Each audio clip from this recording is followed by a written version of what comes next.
Hey y'all, in this video we're going to look at how I go about starting a project, which usually starts with a client will call me and tell me that they've got a potential project. I usually meet them at the site and take a look at it. Once we decide to go ahead with the project, I've usually given them a few thoughts about what I think could happen. When they're ready to go ahead with the project, then Melina and crew go over and do existing conditions, which means taking measurements. Sometimes we get existing plans from the clients, but most of the time we have to go and make the plans all from the start by actually just old-fashioned measuring. We go to the computer and we use a program called Revit, where we build the house or the building or whatever it may be in 3D, so that we can see the whole thing. We've got this great little model within the computer. And once that's done, then the team hands it back over to me and I start doing the design as to what we should do. And I'm super excited because the project that we're about to start is for my very, very dear and good friend, Jenny, who lives in DC. She and her family have bought a condo here in New Orleans. So we're going to go see it with the real estate agent and get going on that project. We're at St. Elizabeth's, which was historically an orphanage in New Orleans, and they've chosen this condo, which has so many of the old New Orleans charms, like the exposed brick and the big pine wood floors and the super high ceilings and high windows.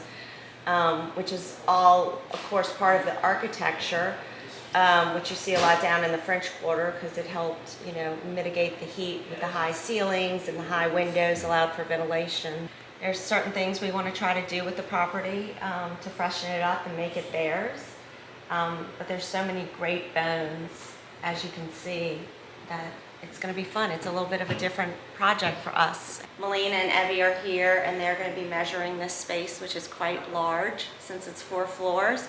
And so we're going to get the existing measurements, and Jen's been sending me some initial precedent images and some pieces of furniture she may want to order. So once we get the existing measurements and start taking all that information in and kind of looking at it, then we'll start putting together some look boards and presentation boards and figure out exactly what to do with the space. Yeah, so right now I'm just really kind of looking around, absorbing and figuring out, how far to push things or leave them alone, and we'll see what we end up doing. So we're at Ricca's this morning, Friday before Mardi Gras. We're trying to get one last work thing in. My good friend Jen is here. We're going to be looking for things for her. We're also looking for a couple more windows. And this is the place that I got stuff for my house, a few things to fill in with the casement windows, besides the stuff I'd salvaged from the house. So Jen's inside, so we're going to go in. But it's Ricca's. It's an amazing salvage store. What they like replicate. The yeah, that's the street cover. The water meter. The water meter. Well, I think that one's actually bigger. They must have super enlarged it because the water meters, right? But that's such a New Orleans thing. So this project for Jenny means a ton to me. Jenny and I have been such good friends, best of friends, since we were in 2nd grade here in New Orleans, and she hasn't lived here since we graduated from college. We've stayed in touch. We talk every week, if not every day. So she's just a very, very dear friend of mine. So by her getting this condo here, it allows us to see each other a lot more, which is going to be super fun. Or it's like the old door plates. And then they've got... They have some doorknobs. They have some doorknobs. And they just have that amazing patina. All the brass plates over there. And then I know we talked about maybe some of the old columns. Yeah. Or columns, doors, hardware. Maybe a sink. Maybe a sink. If we can figure out the new. Yeah. How to make it new. Are you good?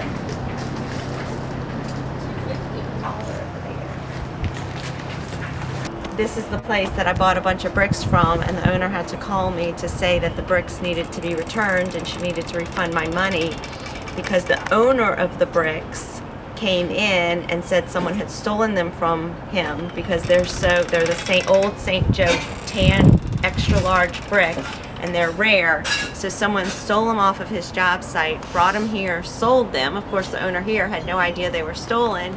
She paid him money for them. I came in, bought them, and then the owner found them here and said those are my bricks, and so she had to give him the bricks back and refund my money.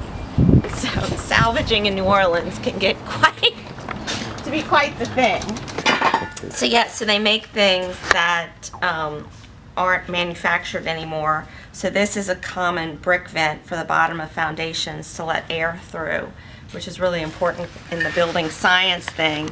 So they've now replicated them so you can get them when you're working on old houses to get the old detailing. And you can see they've got all kinds of sizes.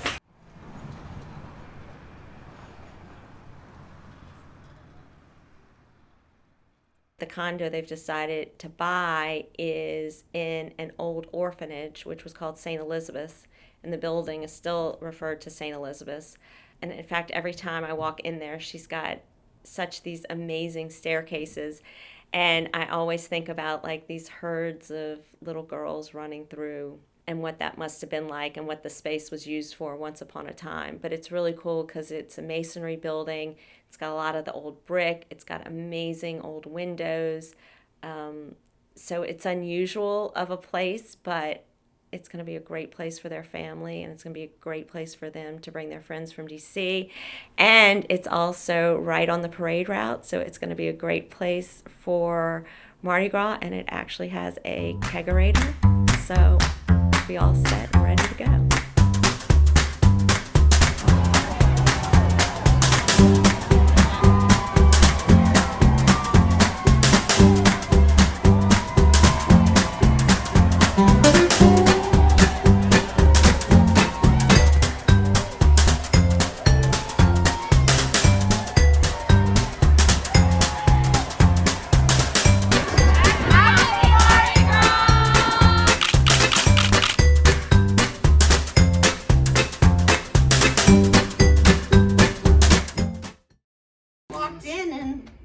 There's no floor. We keep taking things apart as opposed to putting them back together. Well, we're about to. We're about to. Now that we've got all this open, so this flex duct is terrible, right, to have on the ground like this. These things just deteriorate after a while. The problem is they could never get up under the house. I want to at least get it strapped up or something. Okay, so we had to do all this because to level the floor. Shimming it out in the middle here. Shimming it out. Okay, so then there was a problem with this. Yeah. Okay. I don't know if you can see the mark very well. Yeah, I see it up there. But you don't have a whole lot of space between the top plate where the bottom of the header's going to be. Okay, so how much do we have? This is why I kept asking. I knew this was going to be tight. Yeah. I knew it was, so that's why I wanted to. So I was putting that 101, but I knew we might have to adjust the height of the windows and the doors, everything. Oh, did they ever cut the hole in the front room so I can see it? Can they cut the 2x2 hole today? Yeah. Okay. Brett Perrier with Perrier Esprit Contractors. That's the more important dimension. The biscuits, that this door, this opening, Gotcha. and this It's door, all are on an axis, right? So the original notes had said that we take these guys off. right. I don't know if we have enough though. And move it over there. No, move them this way. Okay. So that my bedroom. So anything that We gets. have. Oh wait, No, that's in the this other room. thing. Wait, hold on, Brett. We keep forgetting. Remember that there's a wall here. There's a wall somewhere here. We keep forgetting that the bedroom is. We keep thinking this is the bedroom. I keep doing it too. Oh, did you see how the downstairs floor is gone? I heard myself when I took a walk over there. I know. When I walked in, I was like, oh my god. But I want to show you the flex stuff. All right, thank y'all. I'll be back.